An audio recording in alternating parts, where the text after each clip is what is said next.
Muchas gracias a todas vosotras por estar hoy aquí. Y la verdad es que me hace especial ilusión este público tan selecto y tan entusiasta. Yo os voy a hablar de mi tema preferido. Cuando la gente me dice que yo soy conferencista o conferenciante, como decimos en España, me entra un poco de vértigo, porque la realidad es que yo no me considero así. Yo me considero alguien que comparte lo que yo considero que ayuda a ser más feliz en la vida. Soy una persona que comparte. Yo me dedico a trabajar las emociones. Yo en mi consulta me he empezado a dar cuenta que aprendiendo a gestionar nuestras emociones podemos ser mucho más felices. Y he ido un poco más allá y he visto que aprendiendo a gestionar nuestras emociones tenemos menos enfermedades y nos encontramos mejor. Actualmente, desde hace un par de semanas, incluso he comenzado un proyecto de este tema relacionado con el cáncer. Por tanto, ¿por qué una psiquiatra? Porque una psiquiatra vende felicidad. Yo tengo la mejor profesión que existe. Cuando yo era pequeña, un día, según me cuenta mi madre, yo tenía 6 años, mi madre trabaja en banca y mi padre es psiquiatra. Y yo siempre decía que quería dedicarme a lo que mi madre hacía. Mi madre me llevó a su oficina y me dejó hablando con un cliente suyo, que yo estaba sentada en una mesa mientras ella se iba a hacer un recado, y le dijo al cliente: explícale a mi hija de manera sencilla a qué nos dedicamos nosotros en la banca. Según cuenta mi madre, ella llegó media hora más tarde y yo le estaba diciendo a este señor: le veo triste, ¿a usted le pasa algo? ¿Está mal con su mujer? ¿Sus hijos no se portan bien? Mi madre me dijo: dedícate a lo de tu padre. Desde los 6 años supe que lo mío era la psiquiatría, a pesar de que mis compañeras de clase me decían que eso era cuidar a los locos. Pero yo sabía que mi padre era un hombre que hacía mucho bien y ahí empecé. Yo he cambiado el rumbo de la psiquiatría actual porque me voy un punto más allá. Yo utilizo pastillas, medicación de vez en cuando, pero yo trabajo las emociones, trabajo los traumas, voy al interior del ser humano hasta conseguir desmontar ese nudo que nos bloquea y nos impide ser felices. Esto que veis aquí es un cromosoma, todos sabéis lo que es un cromosoma, tenemos en todos los núcleos de las células de nuestro organismo, tenemos nuestros cromosomas y luego tenemos el cromosoma X y el cromosoma Y. Y esta parte de la punta de la esquina, lo que está en verde, se denomina telómero. Los telómeros, y le dieron el premio Nobel a Elizabeth Blackburn hace unos años por este tema, lo que hacen es que miden, uno cuando lo mide sabe la edad biológica del ser humano. La gente enferma, la gente con cáncer, la gente estresada, tiene el telómero más corto, mientras que la gente que está sana tiene el telómero más largo. Voy a ir un punto más allá. Como decían al presentarme, yo trabajé en Camboya sacando niñas de la prostitución infantil. Las niñas violadas o los niños que tienen traumas infantiles, bullying, problemas, la infancia, separación traumática de los padres, tienen los telómeros más cortos desde pequeños. Si yo tomo al azar 2 personas de 50 años, misma edad, el que tenga el telómero más largo será aquel que tenga una mejor salud. 2 buenas noticias con respecto a esto. Lo primero de todo es que el optimismo y la ilusión alargan los telómeros. Por lo tanto, la felicidad y el optimismo es una garantía de salud para la vida. Hoy en día se ha demostrado que las personas que son capaces de mirar la vida desde un punto de vista más optimista, porque la felicidad no es lo que nos pasa, sino cómo interpretamos lo que nos pasa. Y si esa interpretación es optimista y es alegre, cambiamos nuestros genes. Esto es el nuevo concepto que se denomina epigenética, es decir, nuestras experiencias, nuestra manera de enfrentarnos a la vida cambia nuestros genes. Las personas con hipertensión, diabetes, cáncer, Alzheimer, Parkinson van teniendo cada vez los telómeros más cortos. Es una garantía de salud.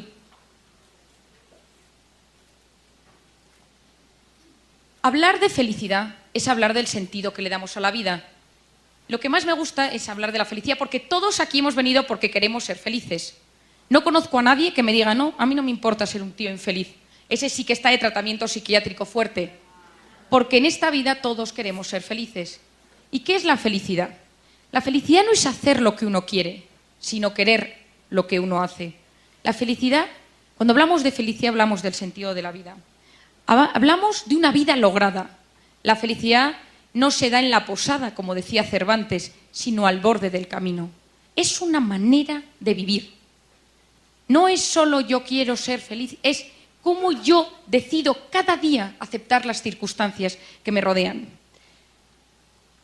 La felicidad no es lo mismo que el bienestar. Hace unos años hicieron un estudio en Estados Unidos y quisieron describir exactamente qué era la felicidad.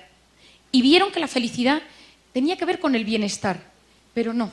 Porque el bienestar es más subjetivo, el bienestar colma los sentidos, mientras que la felicidad colma el corazón. Es distinto. El bienestar, la seguridad, la comodidad, pero eso no es felicidad. Nosotros entendemos muchas veces la felicidad cuando no la tenemos, ante la muerte, ante el sufrimiento, ante el dolor. Ahí entendemos y decimos, ahora no soy feliz, en este momento lo entiendo. ¿Y cuál es el único antídoto real que existe para el sufrimiento? Solo hay uno, el amor. El amor a un ideal, decía Confucio, en las ideas se tiene, en los ideales, en las creencias se está. ¿Cuántas vidas ejemplares de personas leemos? Tomás Moro, políticos, personajes, santos, que gracias a sus ideales y a sus creencias fueron felices, a pesar de que las circunstancias eran duras. El amor a un ideal, el amor a una persona, el amor, la gran causa de nuestra vida, a la que no le voy a dedicar ni un minuto más, pero en el fondo de cada persona existen tesoros escondidos que solo el amor revela. El estar enamorado de alguien nos cambia el panorama vital. Y la tercera cosa que le quiero dedicar un poco más de tiempo, el amor a un recuerdo.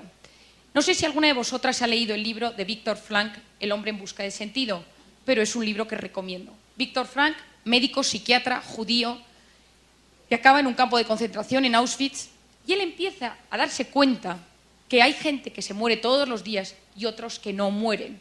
Y empieza a investigar en el campo de concentración por qué hay algunos que no mueren.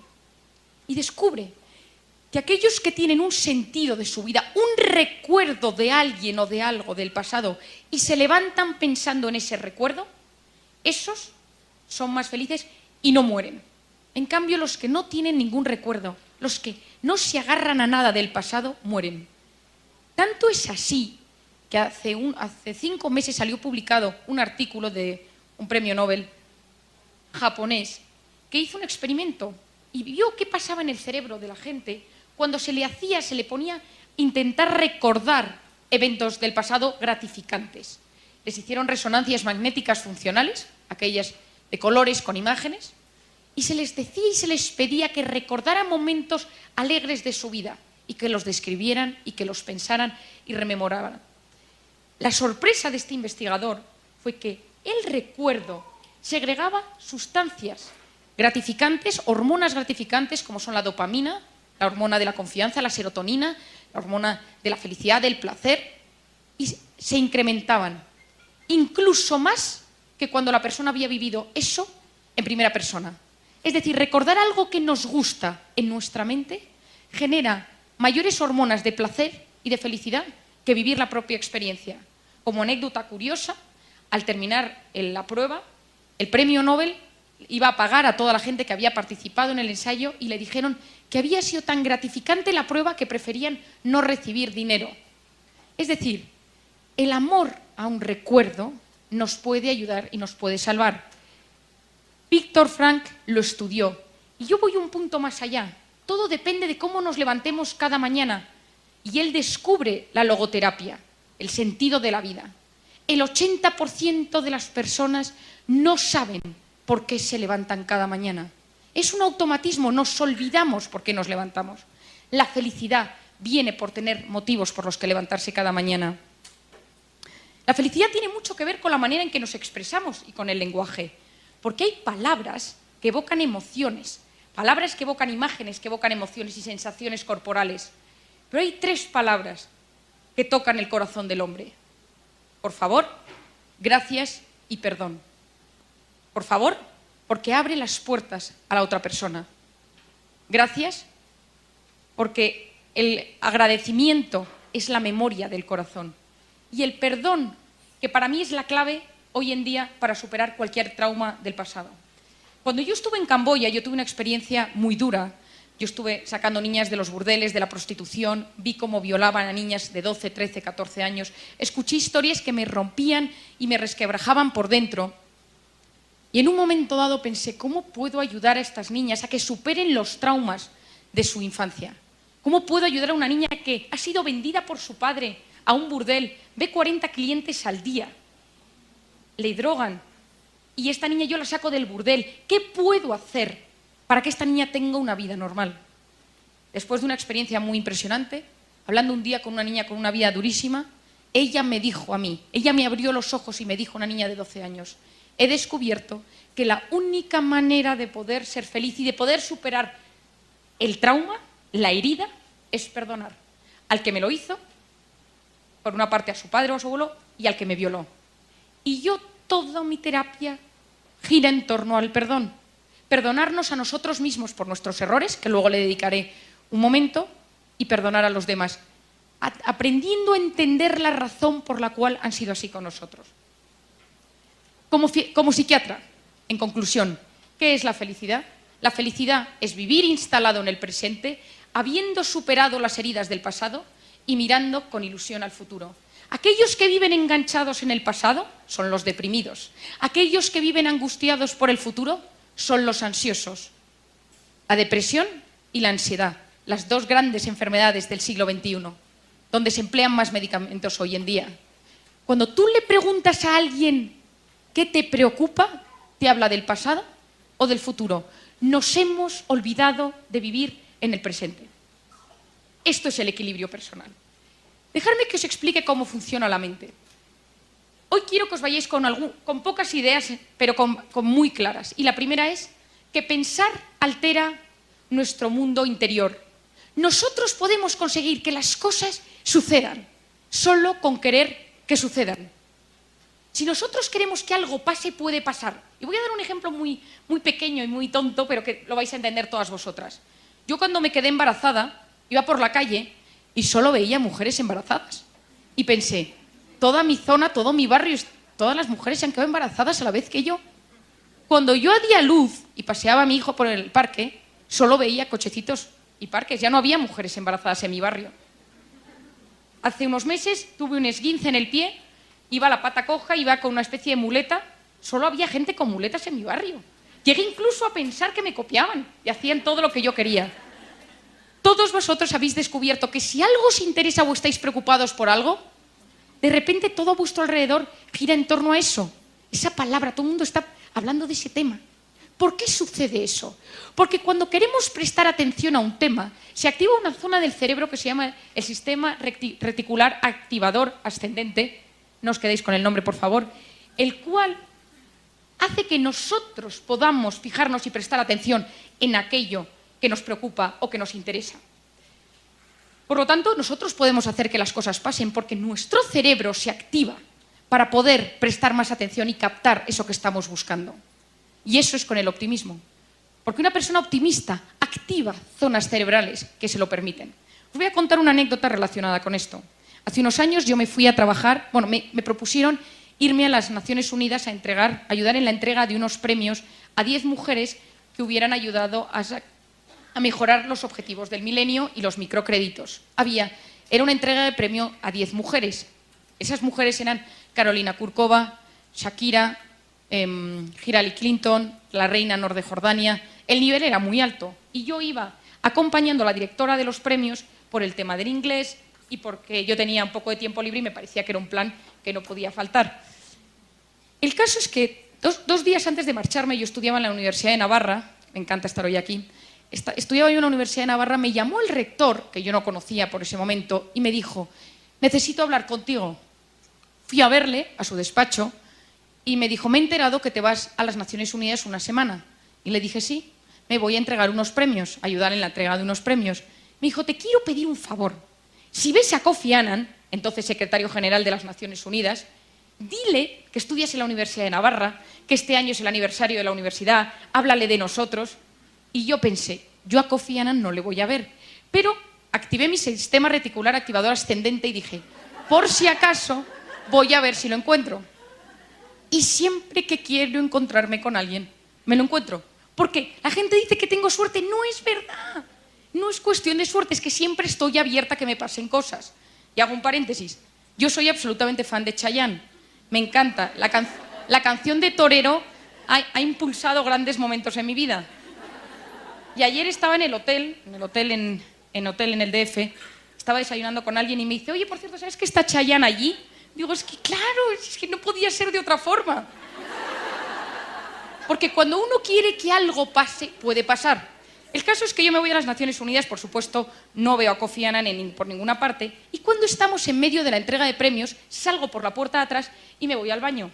Y me encuentro en el baño una señora rubita, blanquita así, mona, y yo, que como podéis observar tengo una cierta timidez, le digo, ¿qué tal?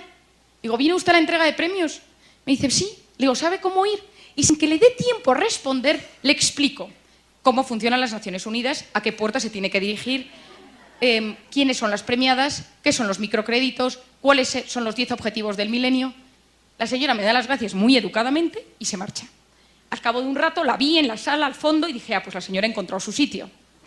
Yo volví a España, no me había encontrado con Kofi Annan, y cuando yo volví en el avión, estaba yo sentada en turista y la directora del programa iba en business y yo tenía que entregarle unos papeles y le dije a la azafata, ¿le importa que me adelante un momento a entregarle estos papeles?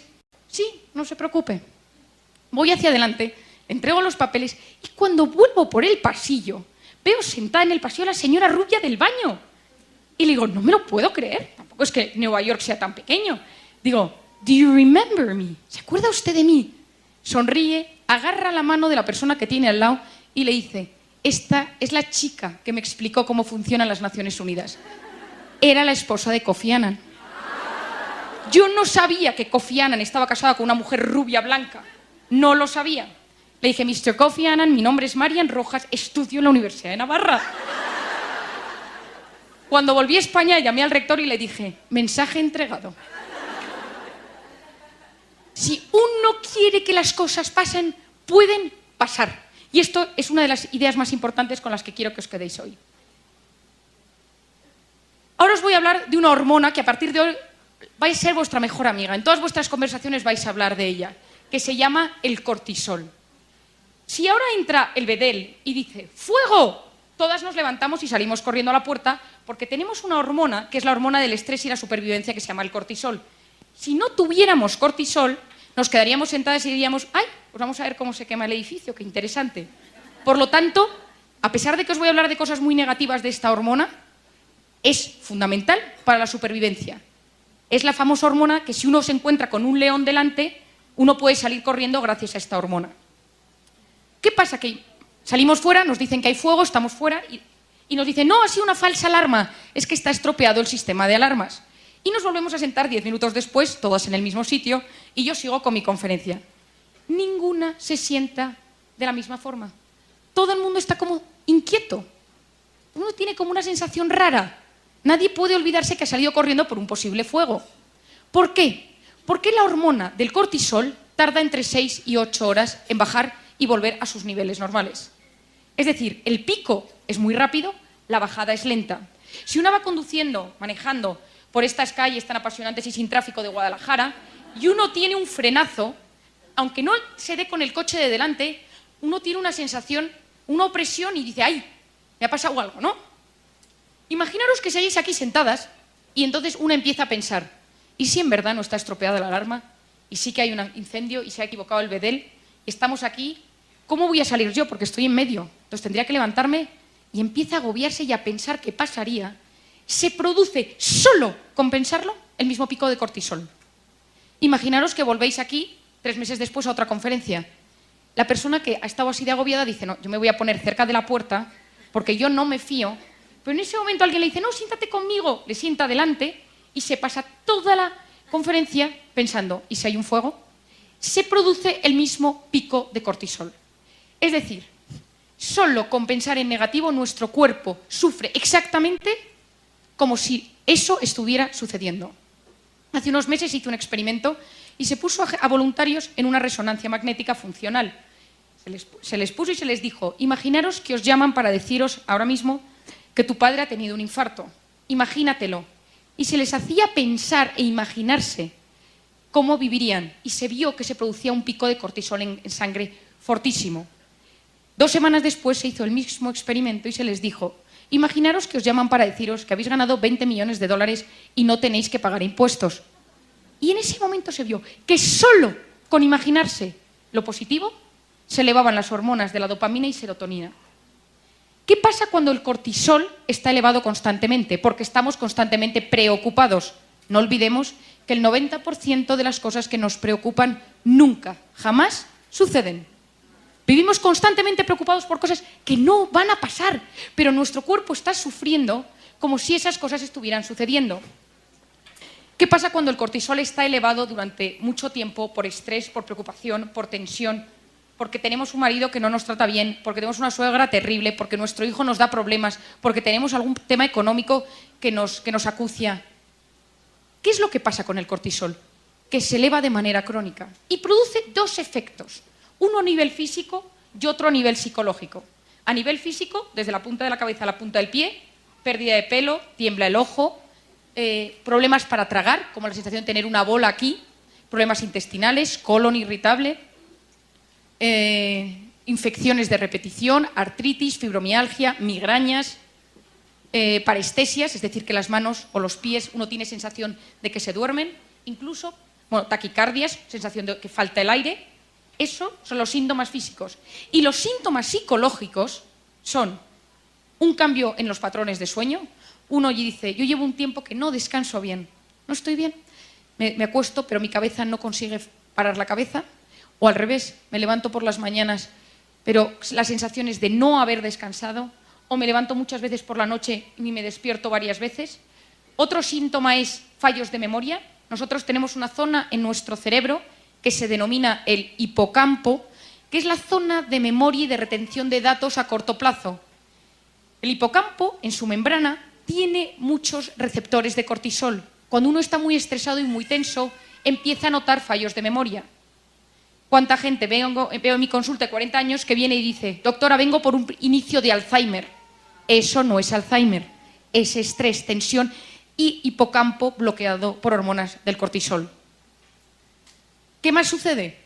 Irritabilidad. El cortisol está muy encargado de la irritabilidad, esa sensación que tenemos de vez en cuando de que estamos enfadados con el mundo. Y de manera crónica, cuando esto sucede de manera crónica y el cortisol está constantemente elevado por estados de estrés crónico, uno llega a la depresión. Hay estados depresivos que tienen que ver con la ansiedad. Gente que dice: yo llevo 20 años tratada con antidepresivos. Cuidado, que eso no es una depresión. Gente que dice: no respondo a antidepresivos, tengo una depresión. Cuidado, que puede ser estados de estrés crónico y hay que tratar con otro tipo de medicación. ¿Cuáles son las maneras de librarnos del cortisol tóxico que tenemos en nuestro organismo? 5 consejos. El primero es hacer ejercicio. ¿Cuánta gente no puede ir a dormir? Y esto pasa seguro que con alguno de vuestros hijos o maridos, que salen muy estresados del trabajo y si no van a correr, si no van al gimnasio, si no hacen algo de ejercicio, no consiguen dormir. En España, en la calle Serrano, que están todos los bancos y los bufetes de abogados, hay un gimnasio que está ocupado desde las 8 hasta las 11 de la noche, lleno de ejecutivos, banqueros, abogados, etc. ¿Por qué? Porque el cortisol, cuando uno hace ejercicio, se elimina a través del hígado. Y por eso esa sensación, cuando uno ha hecho un día ejercicio, ha ido a correr, ha jugado un partido de tenis, ha nadado, que uno dice: ¿por qué me encuentro tan bien? Porque hemos eliminado mucho tóxico dentro de nuestro organismo a la vez que se generan endorfinas. El segundo consejo es detectar quién cerca de nosotros es una persona tóxica. Todos tenemos a alguien cerca de nosotros que es tóxico. ¿Y qué es una persona tóxica? Esa persona que cuando nosotros llevamos 10 minutos con ella, nos ha enfadado, nos ha cambiado el ánimo, tenemos ganas de pegar a alguien, nos ha vaciado la batería de nuestro organismo. Hay gente que tiene esa fuerza. Lo malo es cuando es nuestro marido, porque lo tenemos todo el día ahí. Si es una persona a la que vemos una vez al año, no hay problema, porque la gente que ves una vez al año, pues más o menos la controlas. Pero ¿qué pasa cuando tienes una persona tóxica con la que vives todos los días? Esa gente tiene la capacidad de deshacerte, de desestabilizar tu día con una frase, una mirada. Y lo más importante es decir: ¿quiénes son las personas tóxicas de mi vida? Porque cuando uno sabe quiénes son las personas tóxicas, uno puede trabajar con ello. ¿Cómo se lidia con una persona tóxica? Yo siempre digo que hay dos cosas. La primera es decir, ¿es un tóxico universal? Es decir, ¿todo el mundo le ve tóxico? ¿Todo el mundo piensa lo mismo de él? ¿O es un tóxico personal? Es decir, hay gente que le cae muy bien, hay gente que se lleva muy bien con esta persona, pero yo no le puedo soportar. No tiene nada que ver, porque si es un tóxico universal, pues bueno, quizá haya que eliminarle, pero esa persona, el tóxico universal, tiene un problema, porque tiene un problema personal, porque segrega esa mala vibración a todo el mundo. Pero cuando es un tóxico que es para nosotros, especialmente para nosotros, yo siempre digo que hay que hacer dos cosas. La primera es, ¿por qué me afecta tanto lo que me dice?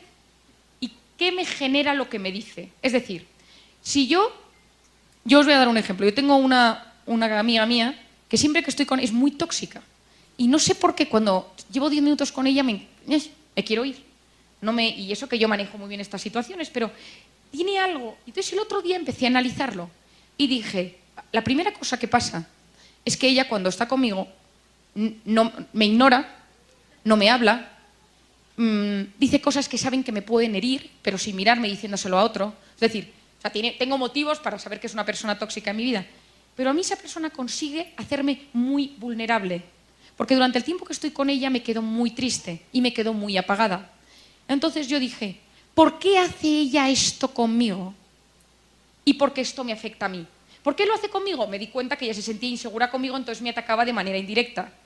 Y por otra parte, a mí ella, en público, me hace sentir vulnerable porque ataca mis puntos débiles. Entonces hice dos cosas. La primera fue que cuando yo la veía, yo me acercaba a ella y le decía algo muy positivo, qué mona te veo, me encanta tu chaqueta, cosas que pudieran gustarle, o sea, que bloqueaba su ataque. Y por otra parte, yo me puse un impermeable psicológico. Y cuando yo estaba con ella, yo estaba como en una especie de burbuja en la cual sus palabras resbalaban por fuera. Y funcionan. Por otra parte, al igual que hablo de las personas tóxicas, tenemos que detectar quiénes son las personas vitamina, que son aquellas que con estar con ellas 10 minutos, un día que estamos tristes, preocupados, angustiados, sabemos que tienen la capacidad de devolvernos la salud, la vida y la alegría.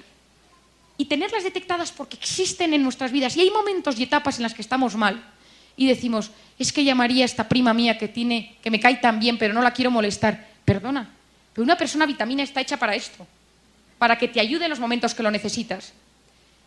El tercer consejo son los pensamientos positivos.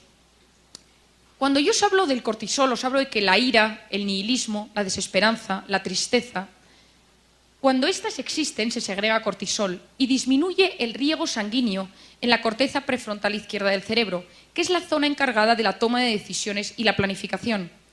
Cuando uno está enfadado, tiene menos sangre en la zona donde puede tomar decisiones. Cuando uno utiliza los pensamientos positivos, los mensajes cognitivos positivos, y dice, lo voy a conseguir, esto lo soluciono, se produce un aumento del riego sanguíneo en esa zona. Es decir, solo con pensar que las cosas nos pueden salir bien, alteramos nuestro cerebro. Tanto es así que hoy se ha visto que la gente que tiene curiosidad, ilusión, optimismo, se produce una neurogénesis de neuronas, es decir, lo que toda la vida habíamos estudiado, al menos yo en medicina, que las neuronas cuando morían para siempre, se ha descubierto en los últimos años que no es cierto. Podemos regenerar neuronas. Y una de las maneras de regenerar neuronas es a través del optimismo. Porque se ha observado que la gente que se levanta por la mañana con optimismo, con ilusión, al cabo de 2-3 semanas se produce un movimiento de neuronas de diferentes zonas de la corteza cerebral hacia el hipocampo y tenemos nuevas neuronas en la zona de memoria de aprendizaje. El optimismo cambia nuestras neuronas, modifica zonas cerebrales. El cuarto consejo es la meditación. Cuando yo hablo de la meditación, cuando yo empecé a estudiar todo este tema, estuve en Londres trabajando con un investigador que había publicado muchas cosas relacionadas con mindfulness. No sé si alguno ha ido a hablar de esto. Mindfulness es una técnica muy parecida al yoga, parecida a la oración, que tiene una tradición oriental, en la cual uno presta atención a cómo se siente físicamente mientras respira, con una característica principal. 2. Una atención plena a cómo uno se siente físicamente y uno se va fijando y uno se fija dónde se van los pensamientos y los vuelve a traer. Y por otra parte, con una sensación de abandono. Es decir, yo no puedo controlarlo todo, por lo tanto me abandono. Esto viene de la cultura oriental. A todos los psiquiatras de casi todos los hospitales de España nos han formado en mindfulness y en muchas empresas, en muchos hospitales, todas las mañanas antes de empezar a trabajar hay una sesión de 10 minutos de esto. En Estados Unidos está por todas partes. Cuando yo hablé con el investigador con el que yo trabajaba, el profesor Andrea Danese, yo le pregunté, ¿la oración de los cristianos, de los católicos, sirve? Y me dijo él, sí, siempre y cuando esté el centro de esa meditación sea el abandono. A mí me resulta mucho más fácil abandonarme en Dios que abandonarme en la nada. Pero en los asiáticos se abandonan en la nada y les va muy bien. En Estados Unidos se ha investigado esto hasta tal punto que hay varios investigadores que se han ido a los conventos y a los monasterios donde no existe el cáncer, el Parkinson, el Alzheimer, la hipertensión, la diabetes en los conventos de clausura. Y han estudiado qué pasa allí. La alimentación, tampoco es que coman tan bien. Yo conozco muy bien un convento de clausura, tampoco es que coman tan bien. Tampoco es que las condiciones meteorológicas sean las mejores, porque el convento que yo conozco ni tiene calefacción y hace muchísimo frío. ¿Qué es lo que hace que las monjas y los monjes no tengan cáncer en sus monasterios? Una de las hipótesis que se está barajando es la meditación. Se ha observado que la gente que medita 10 minutos al día, que reza, que medita tranquilamente, no que está preocupada y le da vueltas a temas, no es lo mismo. Que la gente que medita 10 minutos al día aumenta el grosor de la corteza cerebral, disminuye la hipertensión, la diabetes y el riesgo de enfermedades cardiovasculares. Acabo de publicar un capítulo en un libro hecho por un investigador español muy importante, en el cual él habla de todos los factores de riesgo de las enfermedades cardiovasculares y yo hablo del anti-aging mental y cardiovascular. Y la parte del capítulo que me pidieron que escribiera era de cómo la meditación y el mindfulness podía afectar al corazón. Y los resultados son asombrosos. Hoy en día en gente con cáncer, en gente con ictus, con infartos cerebrales, se ha observado que meditar hace incluso que la gente deje de tomar medicación. Y como quinto punto, el omega 3. El cortisol es una sustancia que segrega productos inflamatorios, tromboxano, proteoglicanos, es decir, moléculas interleuquinas, moléculas inflamatorias por todo el organismo. Es un inflamador del organismo. Por lo tanto, cuando uno está estresado, a la zona más vulnerable de nuestro organismo, en mi caso son los dientes, empiezo a tener dolor de dientes. La gente que tiene problemas intestinales empieza a tener problemas intestinales. Gente que tiene debilidad muscular tiene problemas musculares. El omega 3, que sirve para muchísimas cosas, pero en el caso que hoy nos atañe, frena la proliferación de todas esas sustancias. Hace como un protector, como un antiinflamatorio. Hoy en día la Asociación Americana de Psiquiatría recomienda el omega 3 asociado a todos los tratamientos psiquiátricos. Yo, por ejemplo, en las mujeres embarazadas con depresión, bajo la medicación vía oral y añado omega 3 y se ha visto que tiene el mismo resultado para la depresión en el embarazo. Los pacientes con esquizofrenia, trastornos bipolares, adicciones, etcétera, porque tiene muchas características positivas que ayudan. Os voy a dar de manera breve 7 consejos para conseguir gestionar bien nuestras emociones. Porque lo que a mí más me interesa hoy es que vosotros sepáis que para ser feliz y para tener buena salud y para tener, por todo lo que os he explicado del cerebro, de la epigenética, de las neuronas, del hipocampo, etcétera, una de las cosas que mejor nos puede ayudar es saber gestionar nuestras emociones. ¿Y eso cómo se hace? El primer punto es conocerse. Y cuando digo conocerse es conocerse de verdad. ¿Quién soy yo? Yo veo gente en mi consulta todos los días y les digo, descríbete, y me dice, bueno, yo soy simpática, la gente me quiere, tengo amigas. Digo, no, pero profundiza. No lo sé. Yo siempre hablo de que, y muchas veces lo utilizo para que la gente se conozca mejor, y digo, háblame de ti y de cómo te ven los demás. Porque todos tenemos 3 facetas.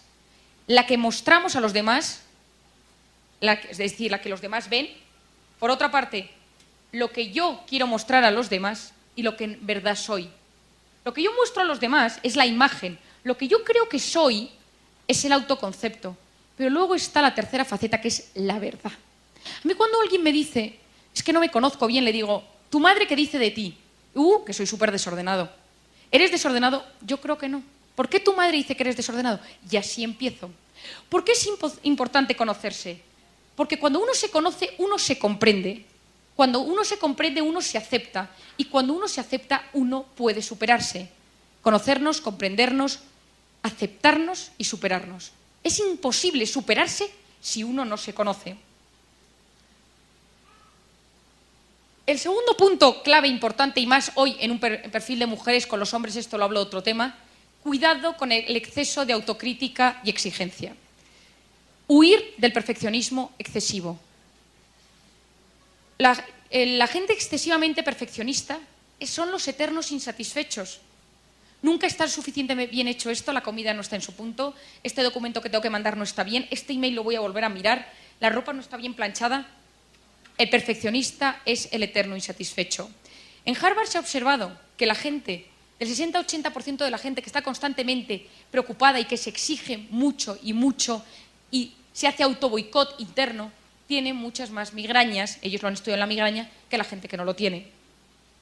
La psicoterapia es clave. Yo hago mucha psicoterapia en mi consulta porque entra para desenmascarar esta corriente devastadora.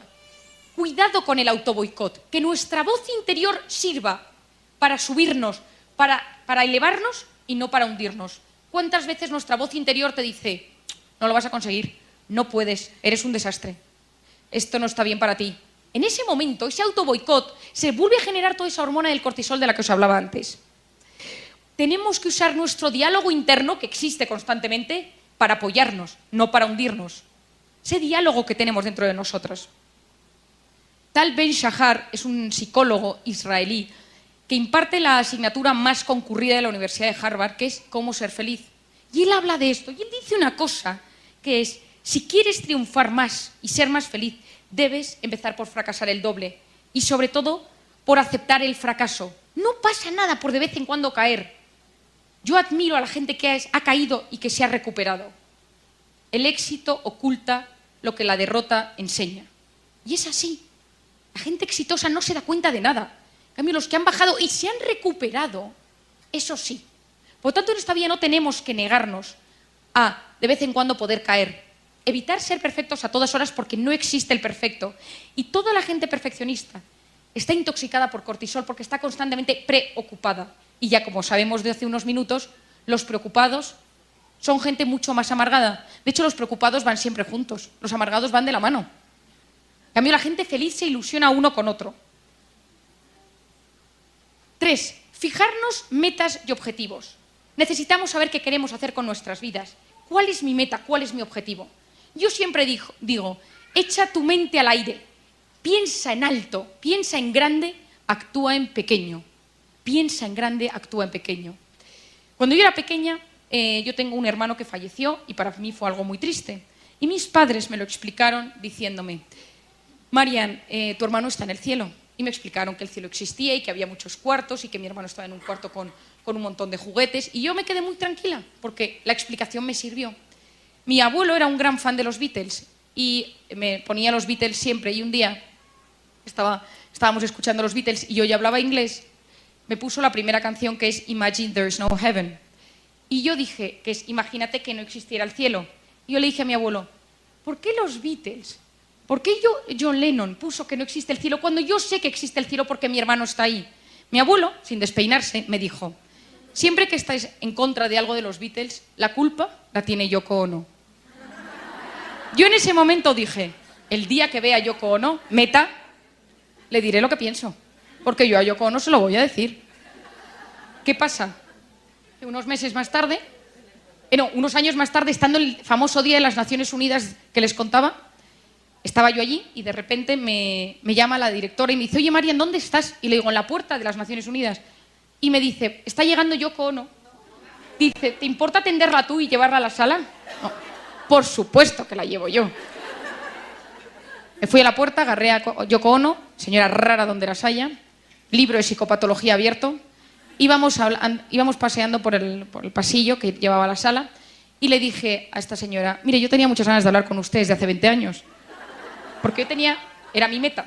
Yo le dije, yo soy fan, como todo el mundo le habrá dicho, de los Beatles, pero yo no entiendo por qué en la canción de Imagine dice que no hay cielo, cuando el cielo sí que existe. La señora me miró de arriba abajo, abajo, izquierda, tal, y no me contestó. Yo insistí, ni media palabra. Al año siguiente volví a las Naciones Unidas y la directora del programa me llamó y me dijo, oye, Marian, ¿te importaría llamar a Yoko Ono para que vuelva este año? Dice, porque tú estuviste hablando con ella. Y digo, bueno, hablando con ella. Me dio el teléfono y la llamé. Y cuando la había llamado, le dije a la secretaria, mire, mi nombre es Marian Rojas, el año pasado estuve con Yoko Ono, querríamos volver a invitarla al evento. Y me dijo, déjeme un momento.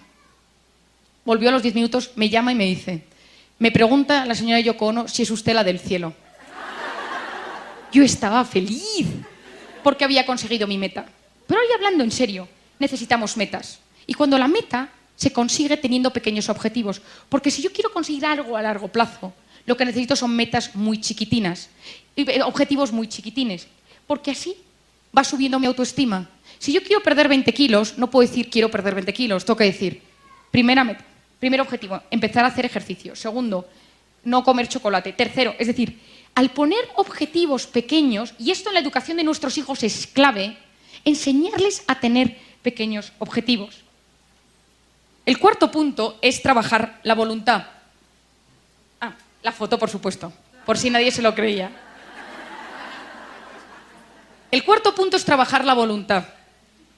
Hay un libro que os recomiendo, de mi padre, pero es que es muy bueno el libro, que se llama La conquista de la voluntad. Cómo conseguir lo que te has propuesto. Mi padre, en su libro de La conquista de la voluntad, que lo sacó hace 20 años, ya vendió varios millones de ejemplares, explica que una persona con voluntad llega más lejos que una persona inteligente. Y explica cómo el orden, la constancia, en la cabeza, en las acciones, en el plan, puede cambiar nuestra vida. Hace unos meses, el investigador de la Universidad de Columbia, Walter Mischel, ha sacado un libro que se llama El test de la golosina, The Marshmallow Test, en el cual él hizo un experimento hace 30 años, puso a unos niños con un plato, con un marshmallow, con una gominola, y les dijo, si puedes esperar 10 minutos a tomártelo, te doy 2. Hubo niños que se lo tomaron y otros que no. Y lo siguió durante 30, 40 años. Y observó que de esos niños, los que habían aguantado con 4 años a la segunda gominola, tenían vidas más plenas, menos problemas, menos enfermedades, más dinero, mejor situación socioeconómica. Es decir, la voluntad es clave para conseguir lo que uno se ha propuesto. Trabajar la capacidad de posponer la recompensa. El quinto punto es la asertividad. ¿Qué es la asertividad? Es el punto intermedio entre pasividad y agresividad. Es decir, di sí cuando quieras decir sí, di no cuando quieras decir no. ¿Cuántas veces nos pasa, yo creo que a las mujeres incluso mucho más, que vas a un sitio pero no querías ir, pero te da pena decir que no querías ir, o te pones algo porque sabes de ropa que sabes que a tu madre le gusta, pero no te sientes bien, pero por ella te lo pones, o te compras algo que... Eso genera gran cantidad de cortisol, porque estamos actuando en contra de lo que somos y estamos constantemente haciendo lo que los demás quieren que hagamos nosotros sin ser así. Yo siempre cuento una anécdota. Cuando yo salía por la noche con mis amigas, a mí no me gustaba, yo era de las que cuando la noche ya 2 de la mañana, 3, 2, 1:30, 4, y ya veía que para mí ya se había acabado, decía, me voy. Y todo el mundo me decía, ¿ya? Yo es que me quiero ir ya, no te vayas. Entonces muchas veces me quedaba porque mis amigas querían que me quedase a las 4 de la mañana con ellas 1 hora más, sin hacer nada, porque esas, por la noche, nada, no hay nada que hacer. Hasta que una mañana me levanté y dije, se acabó, porque yo notaba que al día siguiente me levantaba enfadada conmigo misma, porque no había tenido la asertividad de decir las cosas. Entonces yo decía, es que estoy cansada. Es decir, que digamos las cosas con nuestros maridos, con nuestros hijos, cuando las cosas nos sientan mal, que seamos capaces de decir sí cuando queremos decir sí, y no siempre, por supuesto, políticamente correcto y con educación. Pero es fundamental. Yo siempre lo explico de una manera muy sencilla. Si yo tomo a alguien y le digo, ¿qué chaqueta tan fea llevas?, esta persona reacciona de 3 maneras. La primera es que me diga, fea tú, es decir, ella se pone un muro y me ataca. La segunda es que ella se quede con la idea en la cabeza y empiece, ¿no le ha gustado mi chaqueta? ¿Por qué? Pues si es bonita. Y se va a su casa y dice, con la ilusión con la que yo me había puesto la chaqueta, tal, y empieza a darle vueltas y a darle vueltas y a darle vueltas. Y la tercera opción es que esta persona diga, no me ha gustado lo que me ha dicho, que se vaya y que cuando vuelva, al cabo de un rato me diga, ¿por qué no te gusta mi chaqueta? Y le digo, no, es que a mí el verde no me sienta bien. A ti te queda muy bien, pero a mí no me sienta bien. Entonces, nosotros, si nos quedamos todo dentro, es como que nos tragamos clavos y hay que sacarlos. Más vale sacar un clavo y que haga daño a tener clavos dentro. No, a mí nada me afecta, todo me lo quedo para adentro. Esa persona que te está diciendo eso, migrañas, colon irritable, fibromialgia, dolores, o ya incluso cáncer. Cuidado, aprender a gestionar nuestras emociones es aprender, gracias a la asertividad, a expresar cómo nos sentimos. El sexto punto es la inteligencia emocional, que es la clave. ¿Qué es la inteligencia emocional? La inteligencia emocional es la capacidad de entender nuestras emociones, la capacidad de ponernos en el lugar del otro, la capacidad de empatizar. Lo contrario son los alexitímicos. A, partícula negativa, lexos, lenguaje, timia, emociones, la incapacidad para expresar las emociones. Y muchos de vuestros maridos lo tienen, porque es muy común entre los hombres. Es decir, los hombres, ¿qué tal estás? Bien, bien. ¿Te pasa algo? No, no. En cambio, nosotras tenemos muchísima más inteligencia emocional. Entendemos a nuestros hijos, entendemos cómo se sienten, entendemos qué quieren. Yo estuve estudiando mucho tiempo. Cuando yo di a luz, tengo un bebé de 10, 11 meses, y cuando di a luz mi mente cambió completamente, aparte de que no me acordaba de nada, dije, ¿qué ha pasado con mi cerebro? Me lo han transmutado. Y empecé a estudiar y a investigar qué había pasado con mi cerebro. Descubrí muchas cosas, pero la más importante que quiero transmitiros hoy, para que vosotras también entendáis como madres cómo sois, es que durante el embarazo hay células del bebé que se quedan implantadas en el cuerpo de la madre y en el cerebro de la madre. Esa es una de las razones por las cuales nosotras sabemos cómo están nuestros hijos. Cuando nosotros decimos, a Pepito le pasa algo, y marido dice, yo le veo igual que siempre, y tú dices, no, le pasa algo. Y efectivamente, vas a Pepito y a Pepito le pasa algo. Y tu marido dice, ¿cómo lo sabes? ¿Lo sabes? Nosotras tenemos una inteligencia emocional mucho mayor. La inteligencia emocional hoy en día es clave para gestionar las emociones. Quien no sabe entender sus emociones y ponerse en el lugar del otro, sufre. Y no es una persona feliz. Y acabará teniendo algún síntoma. Y el quinto último punto es educar en el optimismo. Porque mi mensaje de hoy es que se puede aprender a ser feliz. Y yo, de hecho, y lo digo hoy aquí, hoy voy a proponer en el IPADE una asignatura que sea Aprende a ser feliz. Porque se ha demostrado que la felicidad se aprende. Hoy, en 45 minutos, yo os he dado unas pautas básicas sobre cómo se transforma nuestro cerebro por ser feliz. No olvidemos que cualquier situación puede verse en clave de problema o en clave de solución. No, la felicidad no es lo que nos pasa, sino cómo interpretamos lo que nos pasa. Podemos educar nuestra mirada. Saber mirar es saber amar. Y si uno mira amablemente las circunstancias, uno quiere más. Y querer siempre es bueno para el corazón. Última idea, la ilusión cambia nuestro cerebro, la alegría cambia nuestro cerebro. Se elevan hormonas positivas, la dopamina y la serotonina.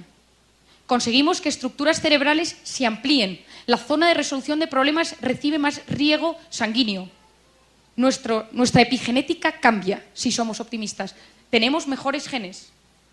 Quiero terminar, porque se me echa el tiempo encima, con una cita de un pensador oriental que me parece muy interesante.